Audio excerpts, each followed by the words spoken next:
Le principe pollueur-payeur n'a aucun sens s'il n'est pas accompagné du principe polluer-payer.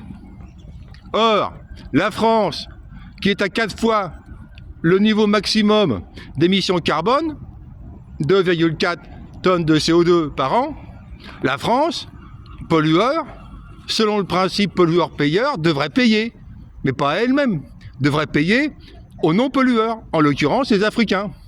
Les Africains auraient dû recevoir en 2015 85 milliards d'euros. Ils devraient recevoir actuellement 100 milliards d'euros par an. Pourquoi ? Eh bien pour leur acheter les droits à polluer, pour leur acheter des tickets rationnement carbone équivalents au niveau de surplus d'émissions de la France. Or, ce n'est pas le cas, et donc les cadeaux de Macron chaque année à ses amis capitalistes sont en réalité le montant de la taxe carbone non payé aux Africains.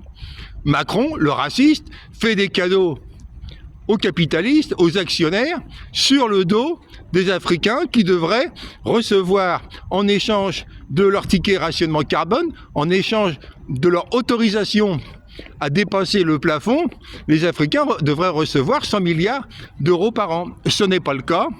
Et donc, c'est une politique raciste entérinée par la droite, l'extrême droite, la gauche, mais aussi l'extrême gauche, puisque l'extrême gauche refuse obstinément de rejoindre ce combat de ticket rationnement carbone. Un combat que j'ai initié en 2007, en calculant précisément que 2,4 tonnes de CO2 par an était équivalent à 1,8 kg de carbone par jour, c'est-à-dire ce que l'océan pouvait encore accepter, sur un total donc de 4 milliards de tonnes de carbone en 2007.